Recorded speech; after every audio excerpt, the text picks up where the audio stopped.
Praise the Lord. கர்த்தருக்கு பிரியமானவர்களே, நீ என்னில் நிலைத்திருந்தால் நான் உங்களில் நிலைத்திருப்பேன்.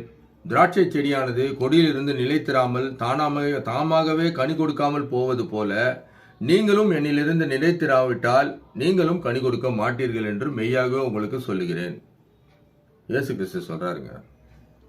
இதுக்கு என்ன அர்த்தம் தெரியுங்களா? ஆண்டவரை விட்டு நம்ம நீங்கி கொஞ்சம் கேப் விட்டு வெளியே போயிட்டோம்னாலே நமக்கு நிம்மதி போயிடும், நன்மைகள் நடக்காது, குடும்பத்தில் பிரச்சனைகள் அதிகமாயிடும். நம்ம ஆண்டவர்கிட்ட நெருங்கணும்னா என்ன பண்ணணும்?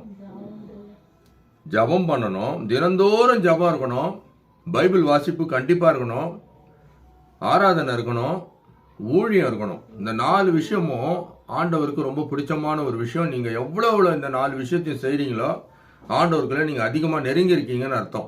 இதை விட்டுட்டீங்கனாலே நீங்கள் ஆண்டவரை விட்டு வெளியே போயிட்ட மாதிரி அர்த்தம். உங்களுக்கான ஒரு சிறு ஜபம். அன்பின் மகா இரக்கமுள்ள தகப்பனே கர்த்தாவே, ஹல்லேலூயா, சோத்திரம் ஆண்டவரே. அப்பா ஆண்டவரே, இந்த காணொலியை பார்த்து கொண்டிருக்கிற எல்லா ஜனங்களுக்காகவும் நாங்கள் பாரத்தோடு ஜெபிக்கிறோம் ராஜா தகப்பனே. ஆண்டவரே இயேசுவே, ஹல்லேலூயா. அப்பா, கர்த்தருக்கு காத்திருக்கிறவர்களோ புது பலன் அடைந்து கழுகுகளைப் போல செட்டை அடித்து எழும்புவார்கள் என்ற வசனத்தின்படியும் கர்த்தாவே, ஹல்லேலூயா. ஆண்டவரே, இன்றைக்கு இந்த காணொலியை பார்த்து கொண்டிருக்கிற எல்லா ஜனங்களும் ஆண்டவரே உம்மை விட்டு நீங்கி போகாமல் ஆண்டவரே நெருங்கி ஆண்டவரே கர்த்தாவே உம்முடைய ஆசீர்வாதத்தை பெற்றுக்கொள்ளணும் கர்த்தாவே. ஹல்லேலூயா.